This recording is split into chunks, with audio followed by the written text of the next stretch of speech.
There is a sound that travels differently after dark. Perhaps you've noticed it. The way a tune that seemed cheerful in daylight takes on weight when released into evening air. The whistle pierces the gathering dusk, sharp and clear, carrying farther than it should, as if the night itself were listening. In the moments between sunset and full darkness, when the world holds its breath in that peculiar twilight hush, people across every inhabited continent have paused before pursing their lips. They've remembered warnings whispered by grandmothers, cautions passed down through generations like precious heirlooms. Don't whistle at night, they say.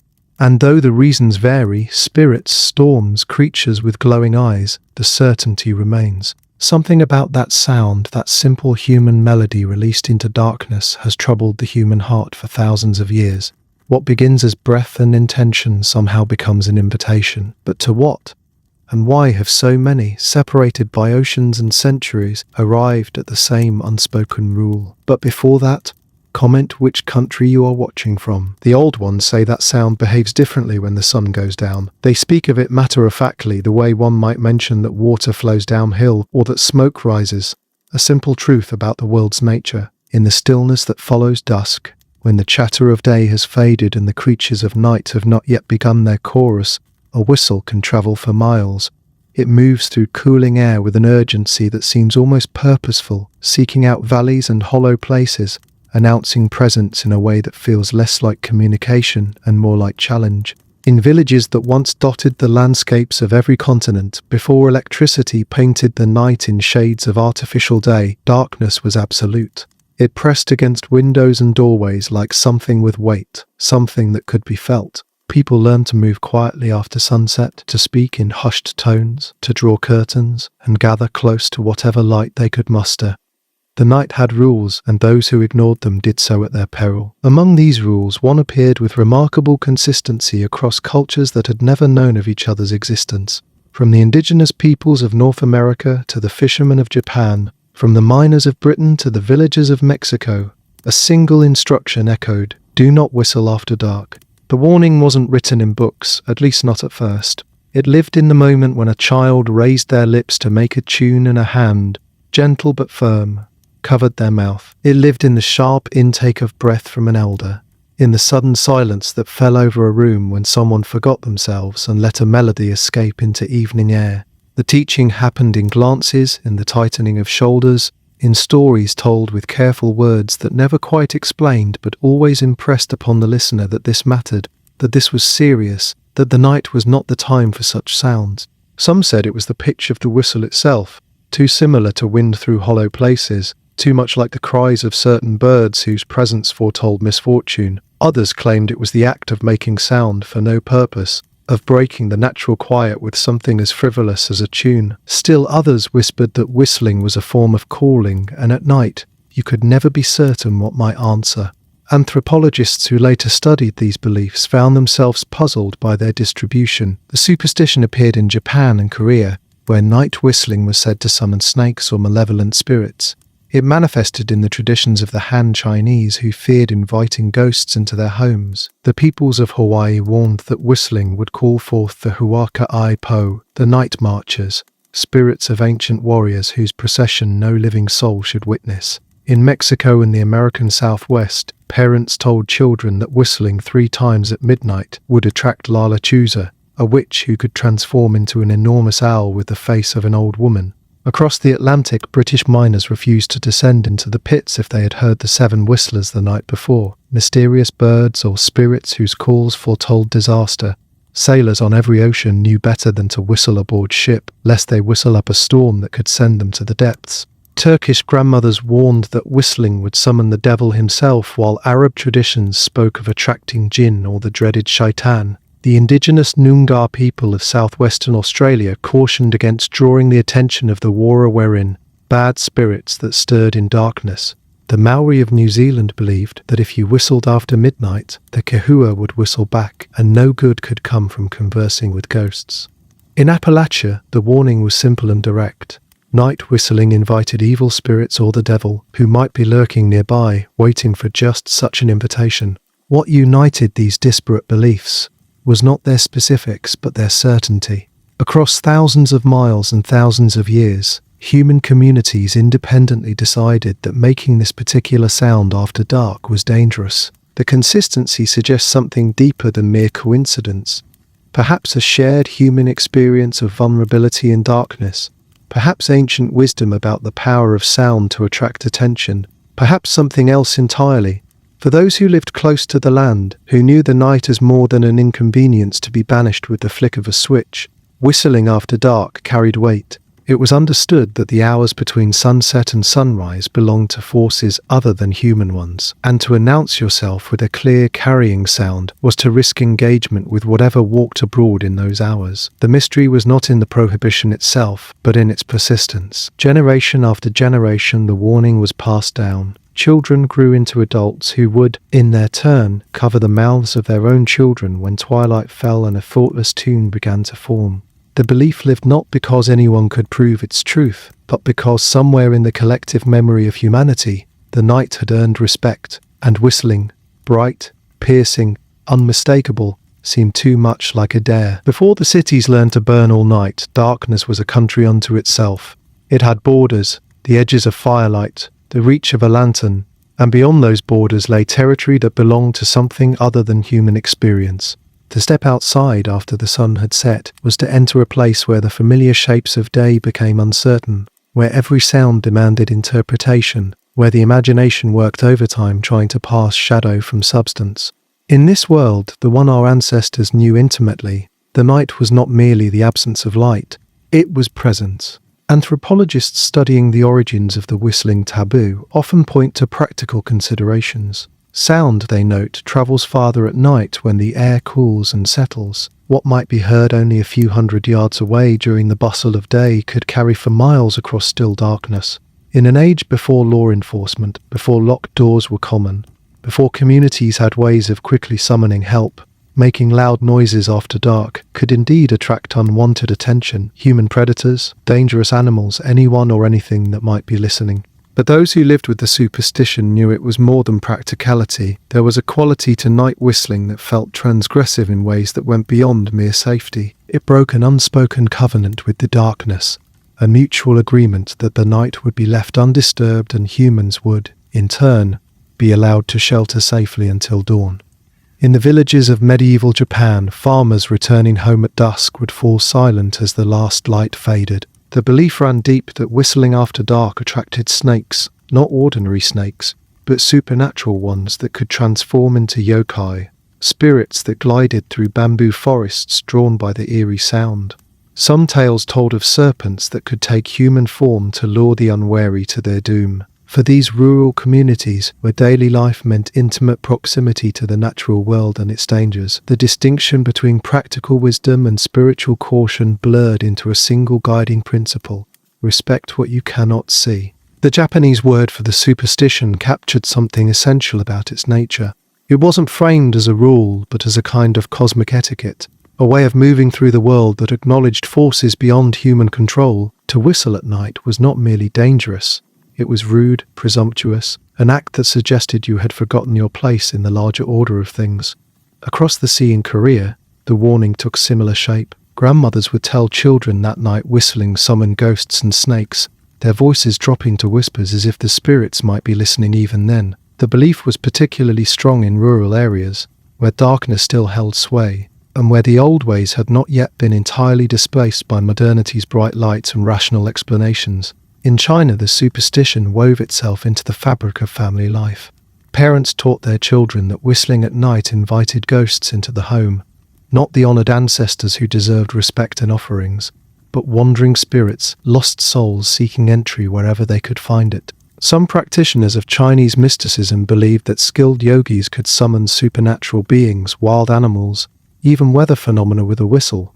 But for ordinary people, such power was dangerous to invoke, especially in the vulnerable hours of darkness. The concern was not abstract. In communities where the dead were buried near the living, where funeral rites and ancestor veneration formed the backbone of spiritual life, the boundary between the worlds of the living and the dead required careful maintenance. Certain acts could thin that boundary, could create openings where none should exist. Whistling, with its piercing clarity and its ability to travel unseen through darkness, was understood as one such act. In Thailand, Among the Siamese people of the central regions, the belief held that whistling at night called evil spirits and brought bad luck. The warning was practical and spiritual at once, a recognition that some acts, however innocent they might seem, carry consequences in realms beyond ordinary perception. What's striking about these Asian traditions is their timing. They emerged in cultures separated by mountains and seas, developing independently over centuries. The Han Chinese had no contact with the indigenous peoples of North America, yet both arrived at nearly identical conclusions about night whistling. The farmers of Japan lived worlds away from the fishermen of Polynesia, yet both cautioned their children against making music after dark. This parallel development suggests either that the superstition addresses something fundamental about human psychology in darkness, or that the dangers it warns against might be more than merely imagined. European folklore added its own layers to the mystery. In parts of Russia, the superstition took an economic turn. Whistling indoors, whether day or night, was believed to whistle away money, to invite poverty into the home. There was even a proverb, "You're whistling your money away." Unlike most cultures, Russians did not distinguish between indoor and outdoor whistling, suggesting the danger lay in the act itself rather than in the specific vulnerability of nighttime. In Estonia, the belief ran that whistling indoors could set the house on fire, a fear that carried particular weight in communities where homes were built of wood and a single spark could consume everything. Whether this originated from some half-remembered incident or from the symbolic association of whistling with wind and wind with feeding flames, the prohibition remained firm. Among the Slavic peoples more broadly, whistling at night attracted evil spirits, entities that moved through darkness seeking entry into the human world. The belief was ancient, predating Christianity, rooted in the old pagan understanding that the night belonged to powers that predated human civilization and would outlast it. In rural Greece, the superstition took a particularly dark turn. It was said that whistling at night attracted evil spirits who recognized whistling as their language. These spirits, often described as half-man, half-beast creatures, would punish the whistler by taking their voice forever, a fate that went beyond mere danger into existential horror. To lose one's voice was to lose the ability to speak, to express oneself, to participate in the human community. It was a kind of living death, a punishment that fit the crime of using voice inappropriately. The consistency of these beliefs across cultures that had no knowledge of each other raises questions that anthropologists and folklorists still debate. Was there some universal human experience that gave rise to these warnings? Did ancient peoples observe something real about the behavior of nocturnal animals or human predators that crystallized into supernatural belief over time? Or does the superstition touch on something deeper, some awareness that exists below the level of rational thought, a primal understanding that humans are not the masters of darkness but merely its temporary guests? Those who grew up with the belief often report a visceral response to night whistling even as adults, even after moving to cities where streetlights banish true darkness and walls of brick and concrete separate them from whatever moves in the night.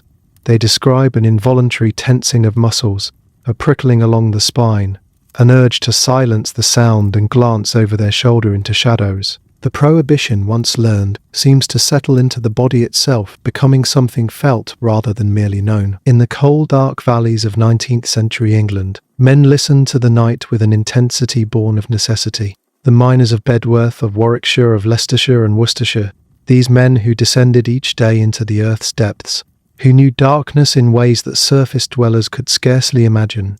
They understood that certain sounds carried messages. The creak of timber meant shifting pressure, the drip of water suggested seepage, the rustle of rats warned of falling air quality, and the cry of the seven whistlers meant death was coming.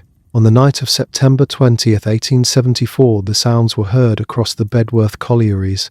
Witnesses described them as rushing, soughing noises in the air, sometimes like the distant singing of a flock of birds, at other times resembling the smothered wailings of children chanting a funeral dirge. The sounds came after nightfall, carried on wind that seemed to come from nowhere, and by morning the miners had made their decision. They would not descend into the pits. The strike that followed made national news not because of labour disputes or questions of wages, but because grown men, hardened by years of brutal working conditions that regularly claimed lives, refused to enter the mines based on what newspapers mockingly called superstitious belief. The press had a field day. Articles dripped with condescension, using the supernatural elements of the story to make derisive comments about the character of the working class, about their alleged ignorance and credulity. But the miners knew what the newspaper writers in their comfortable offices did not. In the days leading up to the strike, 2 tragic accidents at the Bedworth Charity Colliery had killed at least 3 miners and injured several others. The accidents happened at 5 in the morning on September 16th, when the tubs used to descend into the mine's workings suffered a violent collision. And before each accident, people had heard the whistling. The 7 whistlers were no new phenomenon to these communities. The belief stretched back generations, woven into the fabric of mining culture across the British Midlands. The Leicester Chronicle, writing in 1853, offered an origin story that captured the tale's Gothic flavour.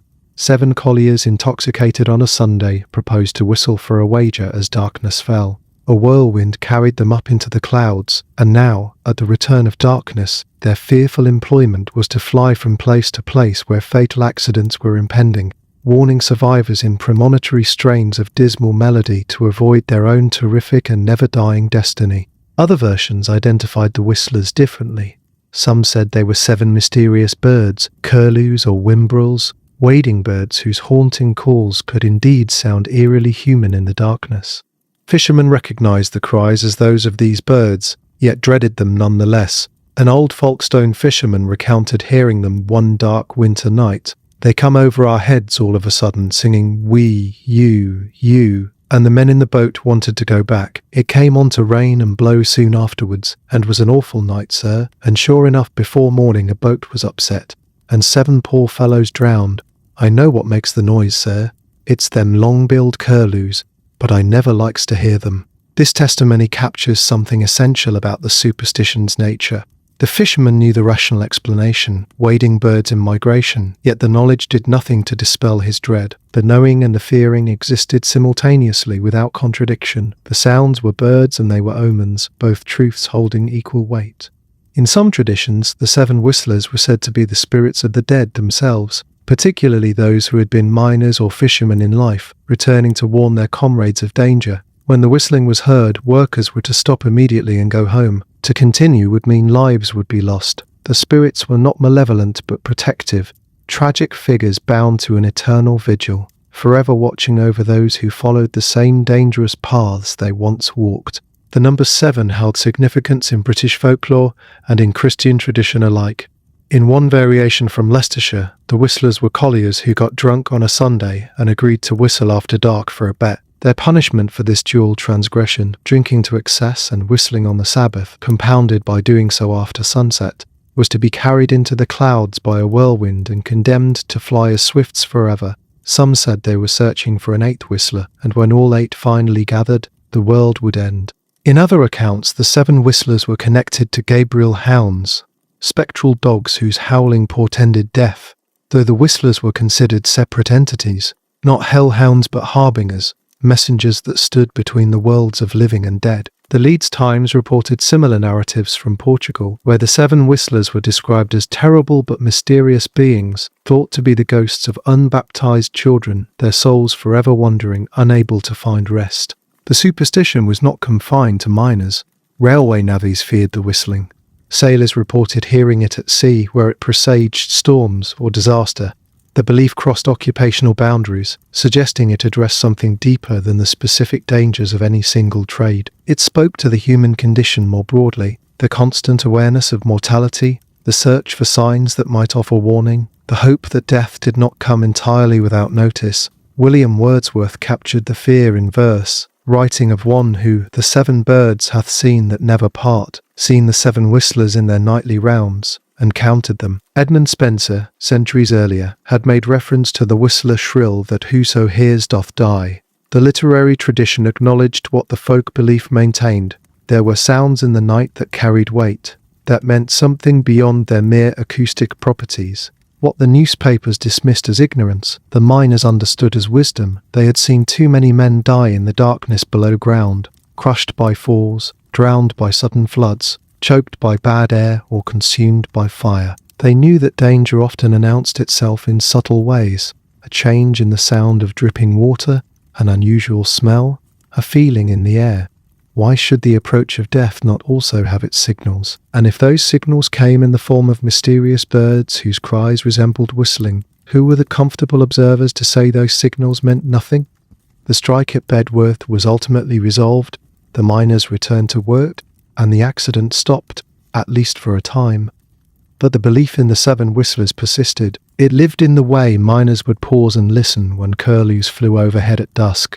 It lived in the stories told in public houses after long shifts. It lived in the warnings passed from fathers to sons. If you hear them, lad, you come straight home. Don't you dare go down into the dark.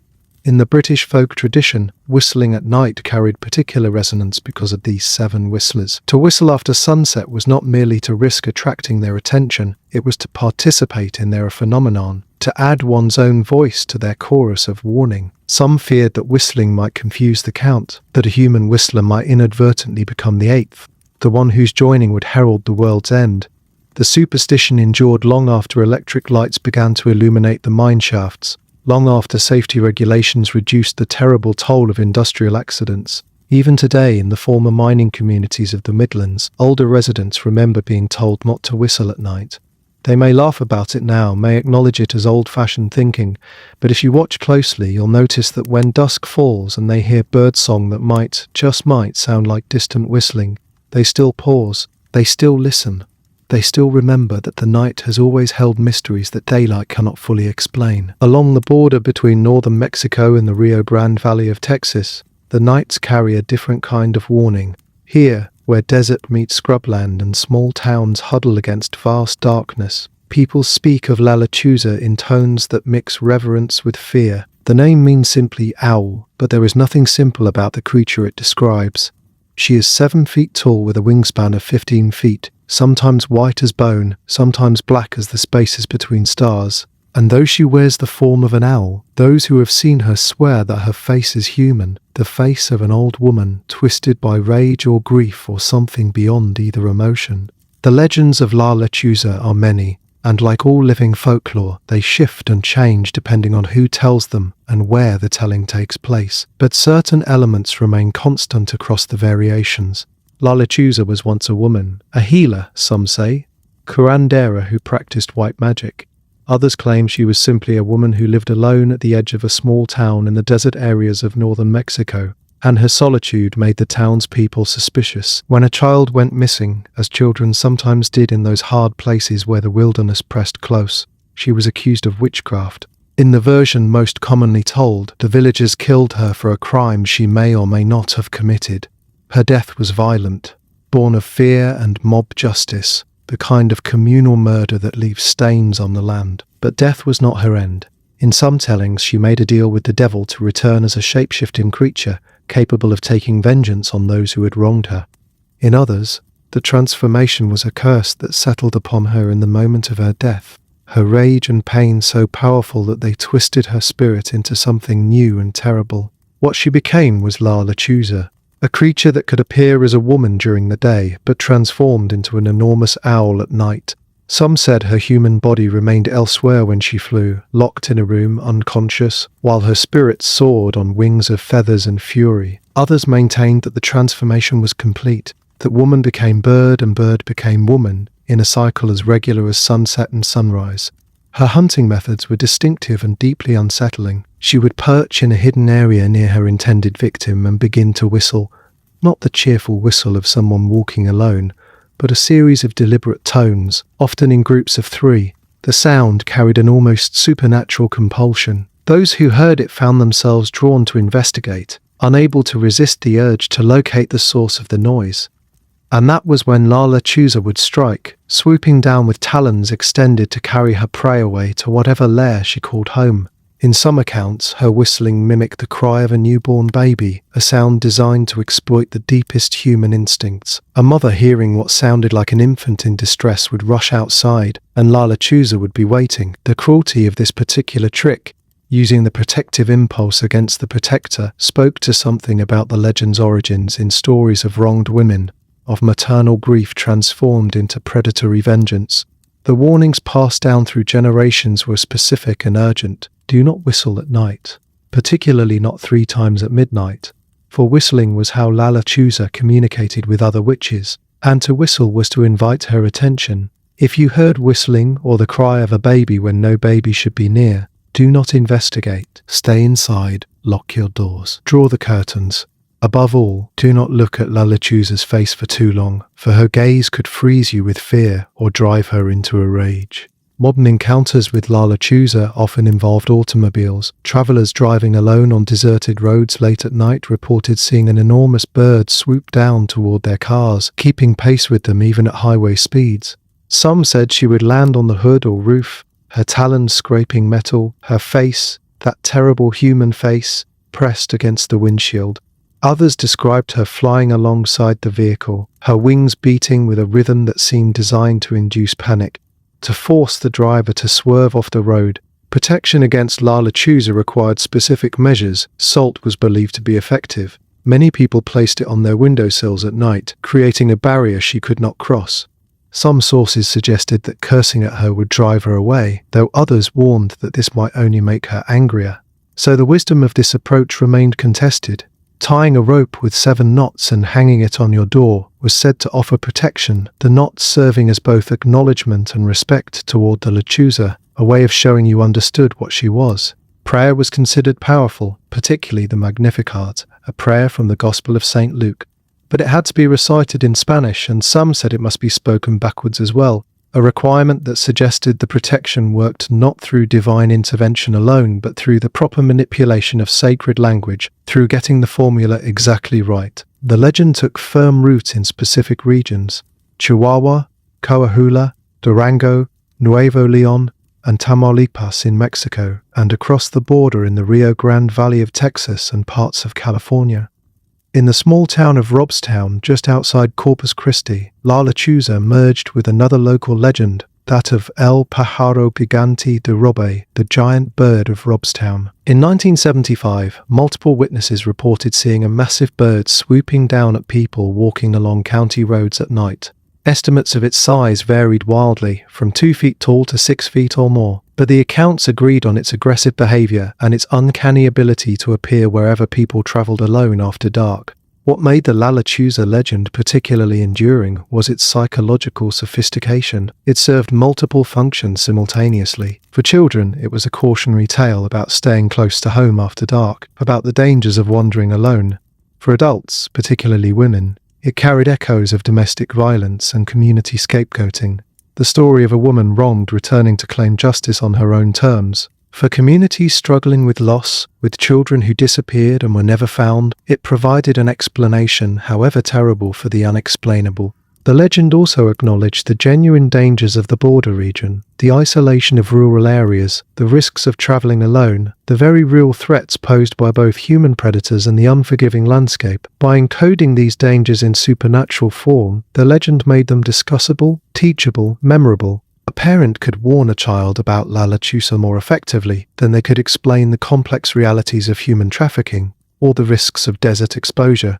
Academic researchers who studied the legend noted its connections to older Aztec and Mayan beliefs about owls as creatures of death and the night. In many pre-Columbian cultures, owls were already associated with darkness and ill omen. The Spanish colonial period added layers of Catholic demonology, the pact with the devil, the transformation as divine punishment.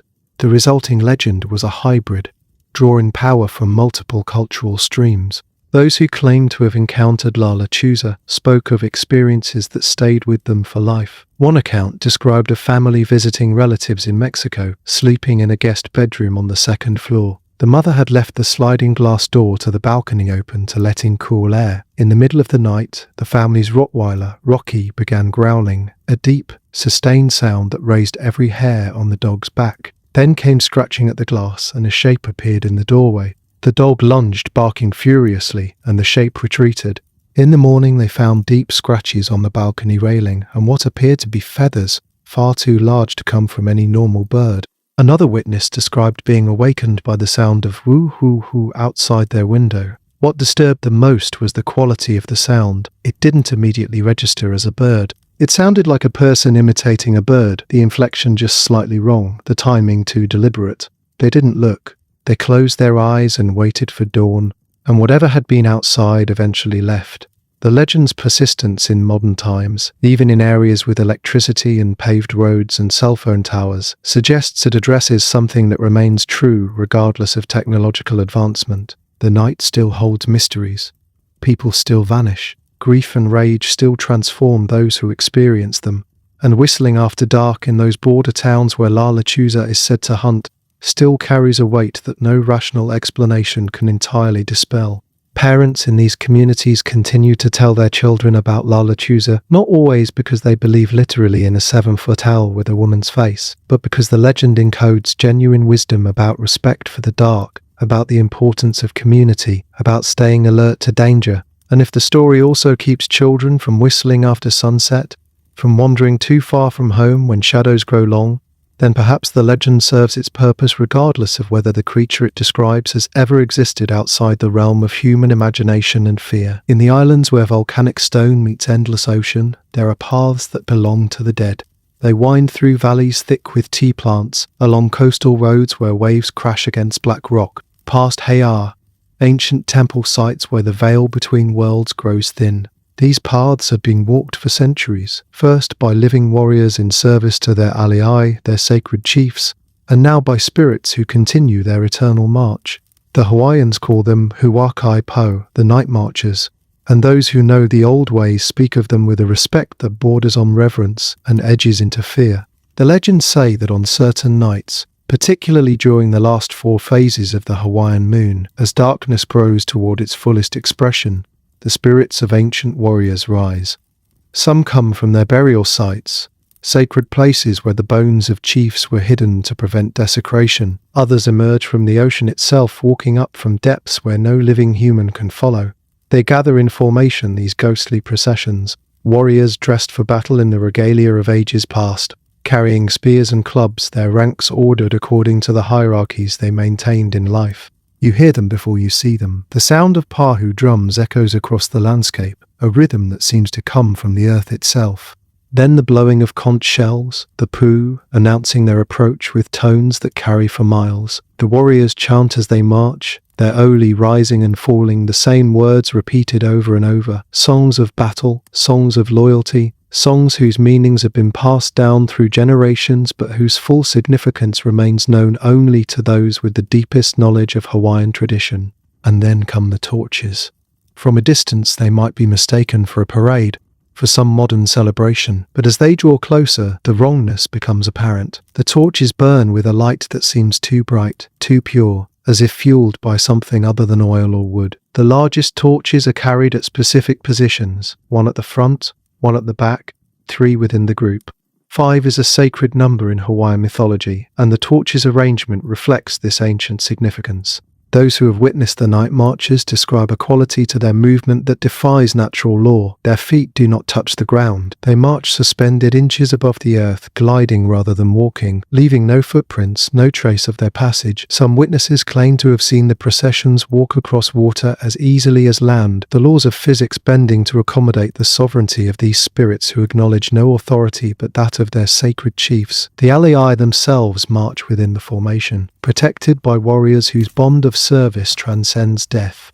In life, these chiefs were so sacred that ordinary people could not look upon them. The kapu, the sacred prohibitions, forbade it on pain of death. That same prohibition holds in the afterlife. To look directly at the night marchers, particularly at the alii they escort, is to invite destruction. The traditional punishment is immediate and absolute. The violator is incinerated by bolts of light and flame emanating from the warrior's eyes, their body consumed until nothing remains but vapor. The stories are specific about positioning within the march. If a chief's face was forbidden to be seen in life, he leads the procession. If his back could not be viewed, he marches at the rear. Some ali, those whose sanctity was complete, walk in the middle, surrounded by their warriors. And in the most powerful marches, the ones that make even the bravest grow cold with dread, the Hawaiian gods themselves are said to join the procession. 3 male, 3 female, their presence announced by torches that burn even brighter than the rest. Protection from the night marches is possible but requires precise knowledge and quick action. If you hear the drums in the distance growing steadily louder, if you see torchlight approaching, the safest course is immediate prostration. Lie face down on the ground, eyes closed, remaining absolutely still until the sounds have passed. This shows proper respect, acknowledging the marcher's superiority and your own mortality. Some say you must strip naked as you lie down, offering ultimate vulnerability, proving you carry no weapons and pose no threat. There is one other form of protection, though you cannot control whether it applies. If you have an ancestor among the marchers, if one of your own family members once served the alley being escorted, that ancestor might recognize you. They will call out, "Now, mine," claiming you as kin, and the other warriors will pass you by unharmed. But this protection depends entirely on lineage and the chance presence of the right ancestor at the right time. It cannot be relied upon. What you must never do is whistle at night. The belief runs strong throughout the Hawaiian Islands that whistling after dark summons the Huakai Po, calls them from wherever they march, to investigate the source of the sound. Locals warn visitors, especially those unfamiliar with island ways, to keep their tunes to themselves once the sun has set. Whistling is considered an invitation, and the night marchers are not entities you wish to invite. The processions follow specific routes, paths that have meaning in Hawaiian history and geography. They march to and from ancient battle sites, to places where great events once transpired, to locations that hold spiritual significance in ways that maps cannot capture. Certain areas are known as night marcher hotspots. Kualoa Ranch on Oahu's windward coast, where hundreds of Hawaiian chiefs are said to be buried, sees frequent reports of the marchers. La Perouse Bay in South Maui, where hardened lava creates an otherworldly landscape, is another site where the restless spirits roam. The town of Kaunakakai on Molokai sits near the remnants of Iliiliope Heiau, a sacred temple site, and locals there treat the night marchers with particular caution. At Lali, where a city of refuge once stood in ancient Hawaii, a place where criminals and those who violated religious kapu were held, the spirits of soldiers are said to patrol the outskirts, eternally vigilant for escapees. Modern encounters with the night marchers continue to be reported with surprising frequency. Construction workers on night shifts tell of hearing drums and chanting when no one else is nearby. Drivers on coastal highways describe seeing torches moving parallel to the road, keeping pace with their vehicles for miles before veering off toward the ocean or the mountains. City maintenance workers in Honolulu have mistaken the processions for permitted parades, only to feel the hair rise on their arms as they realize no parade was scheduled, and the marchers they're watching are suspended above the ground. One account tells of a family living near a known night marcher path. They were awakened repeatedly by the sounds of drums and chanting, by a presence that seemed to move through their home as if the walls were insubstantial. They learned to lie still when the sounds began, to close their eyes and wait, breathing carefully until silence returned. Eventually, they moved. No price was worth continuing to live in a place where the boundary between worlds was so thin. The consistency of these modern sightings, reported by people with no particular investment in Hawaiian folklore, by visitors who often don't learn about the night marchers until after their experience, lends a certain weight to the phenomenon.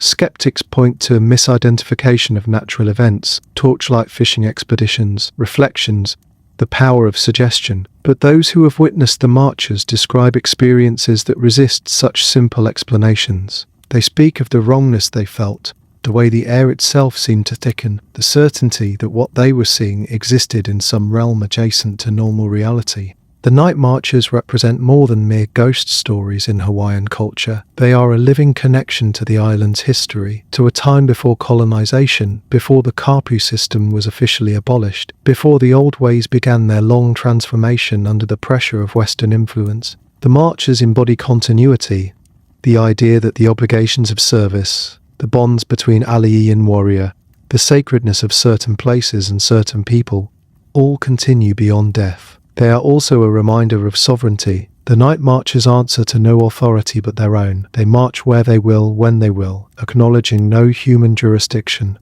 In a place where indigenous Hawaiian culture has often been marginalized, where sacred sites have been developed into resorts and shopping centers, where traditional practices have had to fight for recognition and respect, the night marchers persist in occupying space, in following the old paths, in maintaining the old ways. To whistle at night in Hawaii then is not merely to risk a personal encounter with spirits, it is to demonstrate disrespect for the land itself, for its history, for the people who walked it first and whose descendants still honor the old knowledge. It is to announce yourself as someone who either does not know or does not care about the deeper currents that run through these islands. The Thai plant, with its long broad leaves, is said to be one of the few things that can deflect the night marchers from their path. Homes surrounded by tea plants are considered protected, the plants acting as a spiritual barrier. But the protection is not absolute, and those who know the stories do not rely on plants alone. They rely on respect, on knowledge, on the understanding that Hawaii contains multitudes, the tourist paradise of bright beaches and mai tais, yes,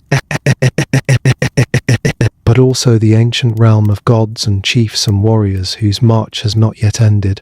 As night falls across the islands, as shadows deepen in the valleys and the ocean takes on its darkest hues, those who have lived here long enough know to listen. The sound of distant drums might be carried on wind from some festival or celebration, or it might be something else entirely. Something that has walked these paths since long before electricity lit the nights. Something that will continue walking long after the last tourist has gone home and the resorts have crumbled into the sea. And if you find yourself on one of those paths when the drums begin, if you see torches approaching through the darkness, remember, lie down, close your eyes, and above all, do not whistle. The night marchers are near, and they are not interested in your excuses or your explanations. They are simply marching as they have marched for centuries, as they will march for centuries more, following paths that existed before maps, serving chiefs who transcended mortality, engaged in a battle that has outlasted the kingdoms that gave it context. The march continues, and the night, as always, belongs to those who came first. In the high desert country where the four corners meet, where red rock rises against endless sky and silence stretches for miles, there are things the Navajo people do not speak of lightly. The Diné, as they call themselves, have walked this land for centuries, learning its rhythms and respecting its mysteries. They know that certain knowledge carries weight, that some stories are not meant for casual telling, and that the boundary between the physical and spiritual worlds is not as solid as outsiders might believe. Among the things they know, among the warnings they pass from generation to generation, is this: never whistle at night. For whistling is how the Yinad-Lushi communicate, and to whistle after dark is to risk calling them forth. The word translates roughly as, by means of it, it goes on all fours. A description that captures the horror at the heart of the phenomenon without naming it directly. In English, they are called skinwalkers, though even this term is used reluctantly, with the understanding that to speak of them too freely is to invite their attention. They are witches of the darkest kind, individuals who have chosen to embrace malevolent power, who have committed unspeakable acts to gain the ability to transform into animals and use those forms for harm. Traditional Navajo people are deeply reluctant to discuss skinwalkers with outsiders. This reticence is not mere superstition or a desire for secrecy.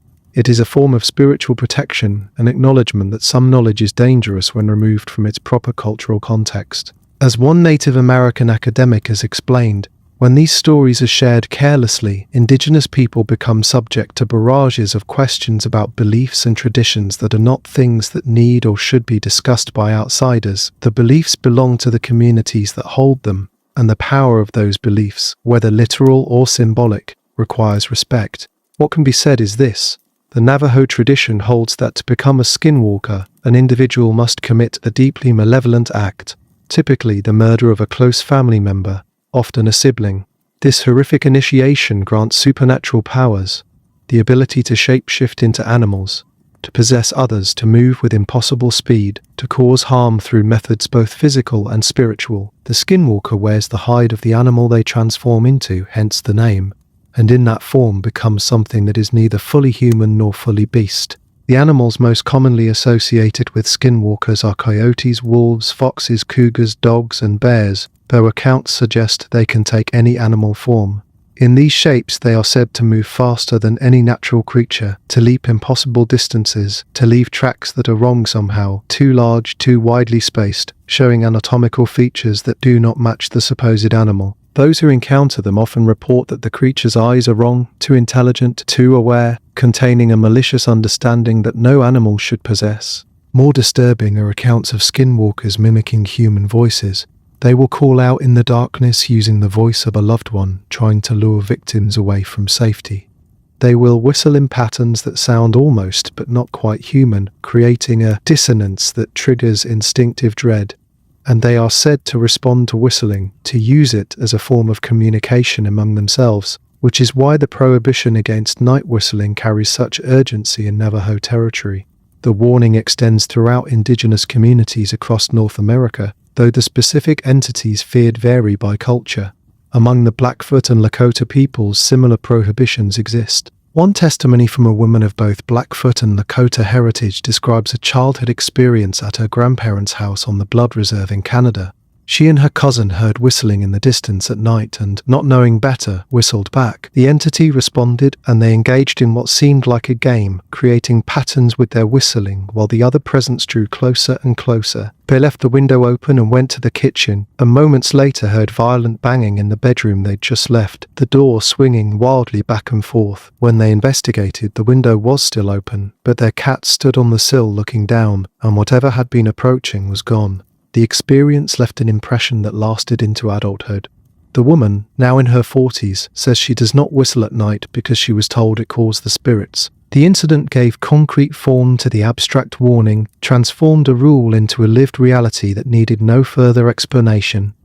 Across indigenous cultures, the specific entities vary, but the underlying principle remains consistent. The Inuit of the far north warn against whistling at the northern lights, believing it risks calling down spirits from the aurora.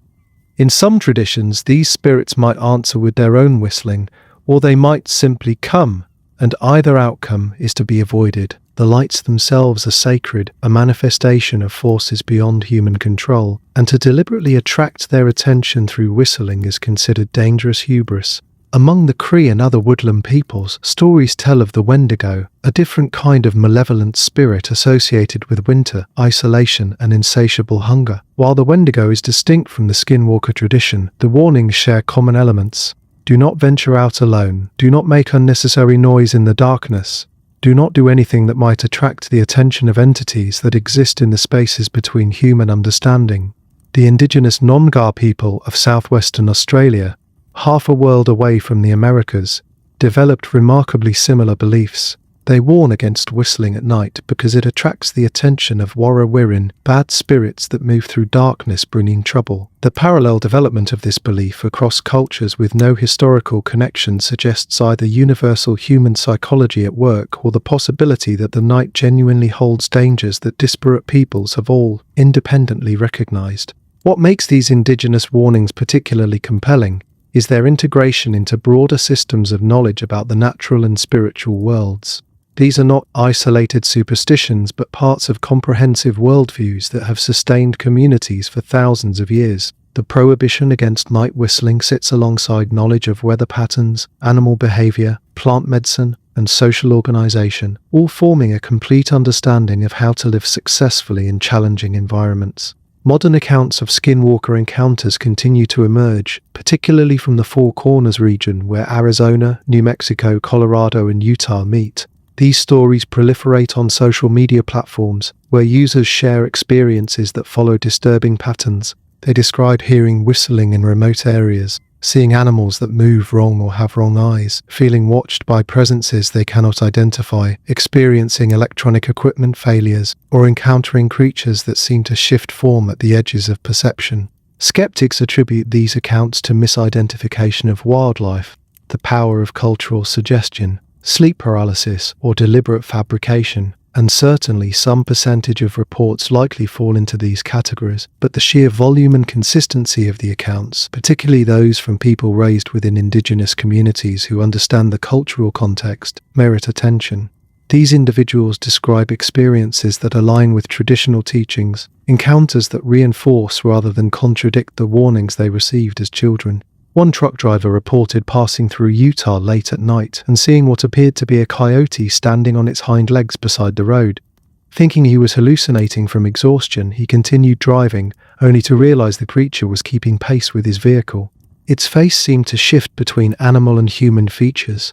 When it slammed a clawed hand against his window and emitted a distorted laugh, he swerved off the road in panic. When he looked again, it was gone. The experience left him shaken enough that he now refuses to drive that route at night. The Navajo Nation and other indigenous communities have made efforts to protect their sacred knowledge from appropriation and misuse. They emphasize that skinwalker lore is not entertainment, not fodder for horror stories or tourist attractions. It is spiritual knowledge that belongs to specific peoples and serves specific purposes within those cultures. When outsiders treat these beliefs as curiosities or use them in fiction without understanding, it dilutes their power and disrespects the communities that hold them. Yet the warnings themselves contain wisdom that transcends cultural boundaries. The instruction not to whistle at night speaks to broader truths about respecting environments we do not fully understand, about recognizing our vulnerability in darkness, about acknowledging that human perception is limited, and that confidence in our mastery of the world may be misplaced. Whether one believes literally in shape-shifting witches or interprets the stories as metaphorical expressions of real dangers, the underlying message remains valuable. The night requires caution, certain sounds attract unwanted attention, and there are forces in the world, natural or supernatural, that operate according to rules we have not written. For those who live in the high desert, in the remote valleys of the reservation, in places where the nearest neighbor might be miles away and darkness falls like a curtain at the end of each day, the beliefs remain vital and present. Children still grow up hearing the warnings, still learn that whistling after dark is forbidden, still internalize the knowledge that the world contains more than what daylight reveals. And when those children grow into adults, many find that the prohibition has settled deep into their bones, becoming something felt rather than merely known. They might move to cities where streetlights burn all night, where the wilderness has been pushed to the margins, where indigenous traditions are often dismissed or exoticized. But when night falls and they hear whistling in the distance, whether from a person walking by or a bird in the trees, or the wind through a narrow space, they pause, they remember, they feel for just a moment the vast darkness of the desert at their back, and they know, whether they can articulate it or not, that the warning was never about superstition. It was about survival, about respect, about understanding that some boundaries exist for reasons that transcend rational explanation, and that wisdom sometimes wears the mask of mystery, speaking in stories rather than syllogisms, teaching through prohibition rather than proof. The skinwalkers may or may not exist in the literal sense, but the care with which indigenous peoples have guarded this knowledge, the seriousness with which they treat these warnings, the consistency with which the beliefs have been maintained across generations, all of this suggests that something true lies at the heart of the tradition, even if that truth cannot be captured in the language of empirical verification. And so the warning persists: do not whistle at night. Not in the desert, not where the land stretches empty and the stars burn cold, and something older than naming moves through the spaces between human understanding. The ocean has always kept its own counsel, and those who venture upon it have learned to mind their manners. For centuries, before satellite weather forecasting and GPS navigation, before steel-hulled vessels and powerful engines, sailors crossed vast waters in wooden ships propelled by canvas and wind. They lived at the mercy of forces they could observe but never control. The sudden squall that could dismember a mast, the rogue wave that could swamp a deck, the doldrums that could leave a ship becalmed for weeks while provisions dwindled.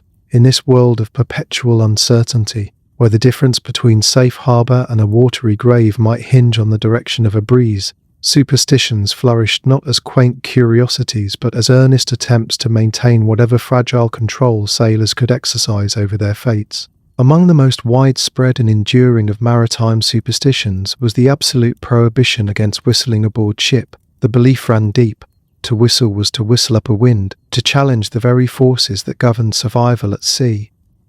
And in challenging the wind, you risked summoning its rage in the form of storms that could tear your vessel apart and send every soul aboard to the depths. The logic possessed a certain elegance. Wind was temperamental, capricious, possessed of what seemed like volition.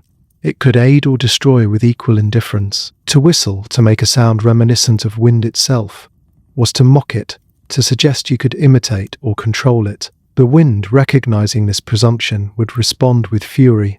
What had been a helpful breeze might transform into a gale. What had been calm might birth a tempest. The stakes were too high to risk such provocation over something as trivial as a tune. Patrick O'Brian's Aubrey Maturin novels set during the Age of Sail repeatedly allude to this belief. Officers and crew alike understand that whistling aboard ship invites disaster. The prohibition is enforced not through written regulation but through the weight of tradition, through the sharp looks and muttered warnings that greet anyone foolish enough to forget themselves and let a melody escape their lips. Old salts would recount tales of ships that had foundered after someone whistled, the connection between cause and effect as clear to them as any natural law. There were exceptions carefully delineated. The ship's cook was often excused from the prohibition, the reasoning being that as long as he was whistling, he could not be eating the food meant for the crew. His whistling served as audible proof of his honesty, a cheerful guarantee against theft. But even this exception had limits. The cook's whistling was tolerated below decks, in the galley where it belonged, not on deck where it might reach the wind's ears. The boatswain's whistle occupied a different category entirely. This was not whistling for pleasure but a functional tool, a means of communication in an environment where shouted orders could be lost to wind and wave. The specific patterns of notes conveyed specific commands: all hands on deck, prepare to tack, man the rigging. These whistles were necessary, sanctioned, part of the ship's operational language. They did not count as the kind of whistling that angered the wind because they served the ship rather than the whistler's idle amusement. Some historians suggest the prohibition had origins in concerns about coded communication among potential mutineers. Whistling could convey messages, signal coordination, prepare for insurrection. The most famous example was Fletcher Christian's supposed use of a whistle to signal the mutiny on HMS Bounty. Whether this account is historically accurate or not, it entered maritime law, adding another layer of prohibition to an already well-established superstition. Whistling became associated not just with summoning storms, but with treachery, with the breakdown of the hierarchical order that kept a ship functioning. But the deeper belief, the one that persisted even when mutiny was not a concern, was about the relationship between humans and the natural forces that governed their environment. Sailors understood themselves to be guests on the ocean, temporary visitors in a realm that belonged fundamentally to powers beyond human authority. The sea gods, Neptune, Poseidon, or whatever names different cultures assigned to the deep, tolerated human passage but did not welcome it. Ships moved across the surface by sufferance, and that sufferance could be withdrawn at any moment. In this context, certain behaviours became mandatory forms of respect.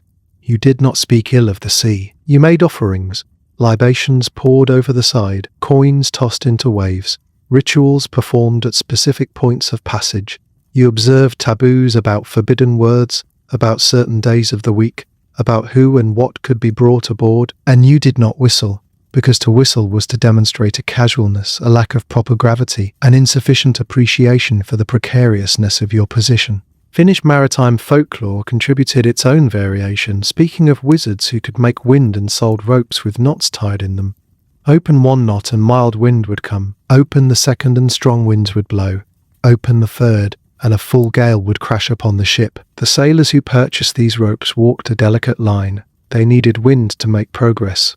But too much wind meant destruction. The knotted ropes acknowledged wind as something that could be influenced, perhaps, but never fully controlled, always dangerous, always capable of exceeding whatever bargain had been struck. The superstition extended to singing as well, at least when singing into the wind.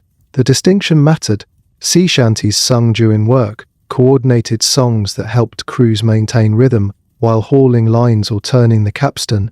These were acceptable and even necessary, but to stand at the rail and sing into the wind for no reason beyond personal pleasure, that was considered tempting fate.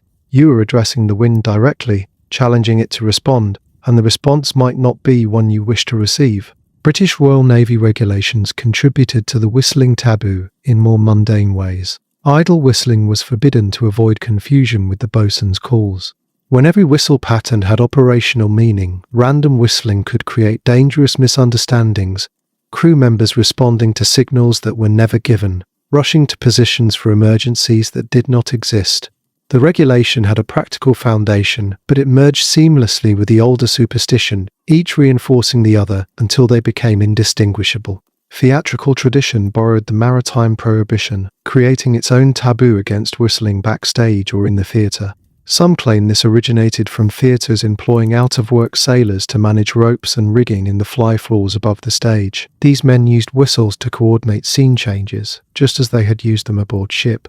The random whistle from an actor or stagehand could trigger the wrong cue, bringing scenery crashing down at the wrong moment or leaving actors stranded without their props. Thus, whistling became unlucky in theatres for reasons that paralleled its unluckiness at sea, both environments where precise coordination mattered and where whistles carried operational significance. The saying, "red sky at night, sailors delight, red sky in morning, sailors take warning," represented a different kind of maritime wisdom, one grounded in observable meteorological patterns rather than spiritual prohibition. Red skies at sunset suggested high-pressure systems and stable weather approaching from the west. Red skies at dawn indicated that good weather had already passed and moisture-bearing clouds were moving in, likely bringing storms. This weather law had empirical validity, at least in mid-latitudes where prevailing winds travel west to east. The coexistence of evidence-based weather prediction and supernatural prohibition reveals something important about maritime culture. Sailors were not credulous fools blindly believing every superstition while ignoring practical reality. They were highly skilled professionals operating in one of the most dangerous work environments humans have ever created.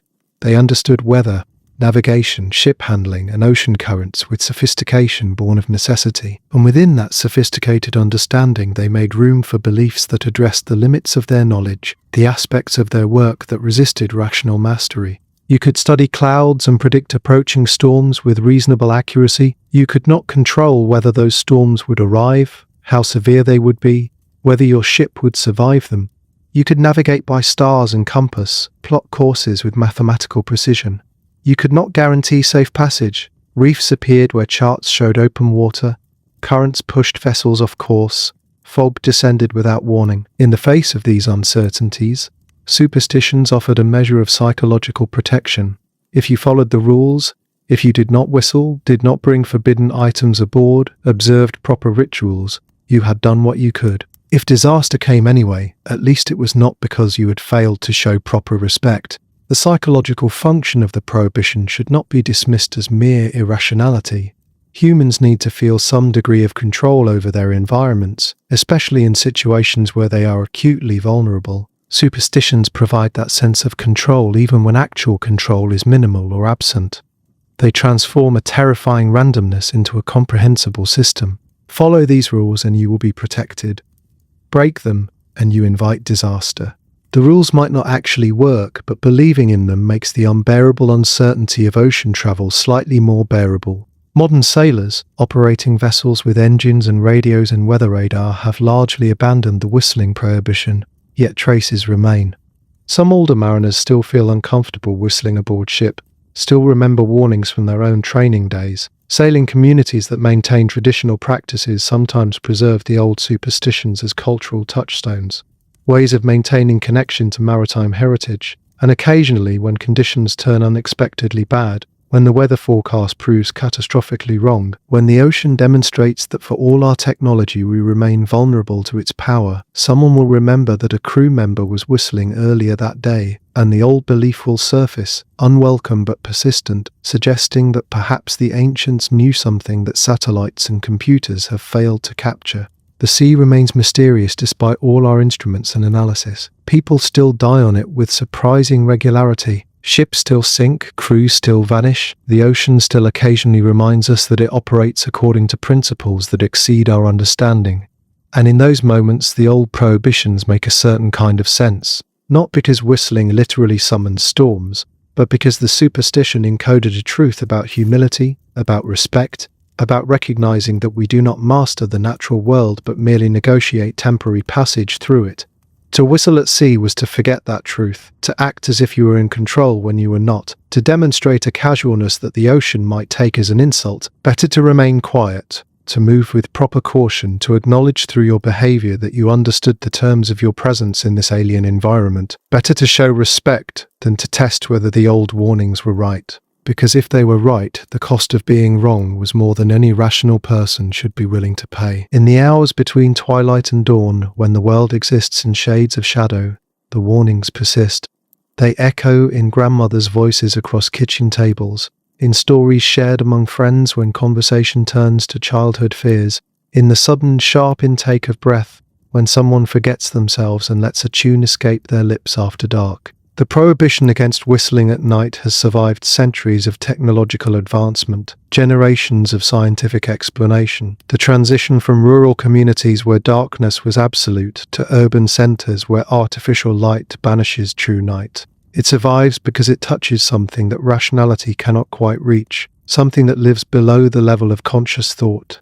Those who study folklore and cultural transmission puzzle over the superstition's remarkable persistence. In an age when we can explain the movement of celestial bodies, when we understand the mechanics of weather systems, when we have mapped the human genome and sent machines to other planets, why do people still hesitate to whistle after sunset? Why does the old prohibition retain its grip on the imagination even when the believers themselves might laugh at their own reticence? Perhaps the answer lies not in what the superstition prevents, but in what it preserves, a relationship with darkness that modernity has tried very hard to erase. For most of human history, night meant vulnerability. Our eyes, evolved for daylight hunting and gathering, struggle in low light. Our other senses become unreliable. Sounds seem to come from everywhere and nowhere. Distances become impossible to judge. Familiar landscapes transform into alien territory. In darkness, humans are not apex predators but potential prey, not masters of their environment but creatures struggling to maintain awareness and safety until dawn returns. The warnings about night whistling emerge from this fundamental vulnerability. They encode thousands of years of accumulated experience about what happens in darkness, about the genuine dangers that emerge when light fails, about the wisdom of moving quietly and carefully rather than announcing one's presence. That some of these dangers were real, human predators, dangerous animals, the risk of becoming lost or injured, and some were imagined or symbolic, does not diminish the prohibition's essential truth. Darkness requires different behavior than daylight. Modern life has largely eliminated this relationship with night. We move through artificially lit spaces, drive on illuminated roads, carry flashlights in our pockets in the form of smartphones. True darkness has become rare for much of humanity, encountered only in specific circumstances. Power outages, camping trips, deliberate journeys to places where light pollution has not yet reached. We have convinced ourselves that we have conquered night, that we have stripped it of its power and its mystery. But the superstitions suggest otherwise. They hint that night retains its character regardless of how many lights we install, that something essential about darkness persists beneath the veneer of our illuminated civilization. The prohibition against whistling serves as a reminder of this persistence, a small acknowledgement that the old rules might still apply, even when we can no longer see the reasons for them. In contemporary culture, the belief manifests in curious ways. Social media platforms host discussions where people from vastly different backgrounds discover they share the same childhood prohibition. Someone from Japan finds common ground with someone from Mexico. Someone from Appalachia connects with someone from Hawaii. All of them remembering warnings from their elders about whistling after dark. The specific entities feared vary: snakes, owls, spirits, monsters, but the underlying prohibition unites them. These online conversations often follow a pattern. Someone mentions the superstition, usually framing it as a quirky family belief. Others chime in with their own versions. The discussion takes on energy as participants realize how widespread the belief is. Then someone, there's always someone, says they don't believe in it, that they whistle at night all the time with no consequences, and the thread will fill with variations of "I wouldn't do that if I were you," sometimes joking, sometimes not, but almost always carrying an undertone of genuine concern. What's revealing is that even people who claim not to believe, who identify as skeptics or rationalists, often admit to feeling uncomfortable when they hear whistling after dark. They describe an involuntary response, a tightening in the chest, a glance over the shoulder, a moment of unease before rational thought reasserts itself. The prohibition, once learned, seems to settle into the nervous system, becoming a reflex that operates independently of conscious belief. Psychologists might attribute this to classical conditioning, the pairing of whistling and fear during childhood creating an association that persists into adulthood. Cultural theorists might discuss the transmission of anxiety across generations, the way trauma and caution can be encoded in superstitions and passed down as protective strategies. Anthropologists might point to the superstition's role in maintaining social cohesion, creating shared behavioral norms that strengthen community bonds. All of these explanations contain truth, but they don't quite capture the phenomenology of the experience, the way it feels to hear whistling in darkness and have your entire body respond with alertness, with the ancient recognition that something is not right, that a boundary has been crossed. That feeling is older than psychology, deeper than cultural conditioning, more primal than social cohesion. It emerges from the same place as the fear of falling, the fear of sudden loud noises, the fears that humans seem to be born with rather than learning through experience. the whistling prohibition may tap into this primal fear response. Whistling is a distinctly human sound. Animals make many noises, but sustained melodic whistling is almost exclusively a human behavior. To hear whistling in darkness is to know that another human is nearby, hidden from sight but present nonetheless. And in the evolutionary environment that shaped human psychology, unknown humans in darkness often represented threats. Rival groups, predators of the human variety, individuals with hostile intentions, all moved under cover of darkness, and all might announce their presence with sounds meant to intimidate or confuse. The superstition could thus be understood as a codified warning against doing what your ancestors most feared others doing, announcing presence in darkness, declaring yourself to be unafraid, potentially attracting the attention of threats you cannot see. Wrapped in supernatural garb, dressed in stories of spirits and monsters, the prohibition carries forward genuine survival wisdom from ages when humans had excellent reasons to fear the dark and what moved within it. But there's another dimension to consider, one that resists purely materialist explanation. Across hundreds of cultures spanning thousands of miles and thousands of years, humans have independently concluded that certain sounds should not be made at night. The specific sounds vary somewhat, whistling most commonly, but also singing in some traditions. Certain words, particular patterns of noise, the prohibited sounds share characteristics. They're human-produced, they carry far, they're distinctive and attention-getting. The consistency suggests either that human cultures are far more connected than we typically acknowledge, with ideas traveling along ancient trade routes and being preserved in oral traditions, or that the prohibition addresses something real about the nature of sound and darkness and the entities, natural or otherwise, that respond to auditory signals. Perhaps both explanations hold true simultaneously. Perhaps ancient trade routes spread the idea because the idea resonated with experiences people were having independently, because the warning aligned with something they already half knew, already felt in their bones. Contemporary paranormal researchers and cryptozoologists collect accounts of anomalous whistling, reports of whistles heard in wilderness areas where no humans should be present, whistling that seems to follow hikers or campers, whistling that exhibits patterns too complex or too precisely timed to be attributed to birds or wind. These accounts cluster in specific regions: the Pacific Northwest, the Appalachian Mountains, the American Southwest, certain parts of Australia and South America.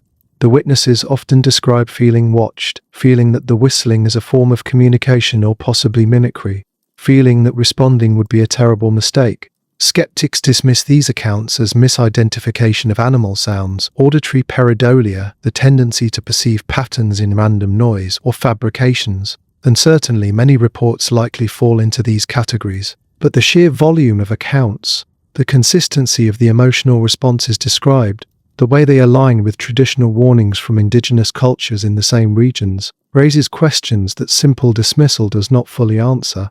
What if the prohibition against whistling at night emerged not from irrational fear, but from rational caution about phenomena we do not yet understand? What if our ancestors were responding to genuine experiences, whether with predators that used sound to hunt, with atmospheric conditions that created unusual acoustic effects, with psychological states induced by darkness and isolation, or with something else entirely? What if the supernatural explanations were the best frameworks available to cultures that lacked modern scientific vocabulary but needed to transmit critical safety information? These questions cannot be definitively answered, and perhaps that's appropriate. The mystery at the heart of the prohibition, why it exists, why it persists, what it protects against, remains open. We can analyze it from multiple angles, propose various explanations, trace its distribution across cultures and through time. But we cannot fully explain why a child in contemporary Tokyo still feels her mother's hand cover her mouth when she starts to whistle as evening falls, or why a young man in rural Mexico still remembers his grandmother's warning about La Lechuza, or why a sailor in Norway still hesitates before pursing his lips to make a tune on a darkened deck. The prohibition lives in that hesitation, in that moment of uncertainty between thought and action. It lives in the glance toward the window, in the awareness of darkness pressing against glass, in the acknowledgement that for all our knowledge and our technology, we still don't entirely understand the world we inhabit. We've mapped it, measured it, analyzed it, but mystery remains, darkness remains, and with it perhaps the wisdom of knowing when to be quiet, when to make ourselves small, when to remember that we are not the only things that move through the night. The whistle, bright and piercing, carries far in darkness. It always has, and somewhere in every culture that has developed the prohibition, something heard it and responded. Whether that something was human or animal, natural or supernatural, physical or psychological, the response was significant enough to embed a warning deep in cultural memory. The warning remains because, on some level, it still matters. The night still holds what it has always held, and those who respect the old cautions, who refrain from whistling after dark, who teach their children to do the same, are maintaining a conversation that began before recorded history and shows no sign of ending.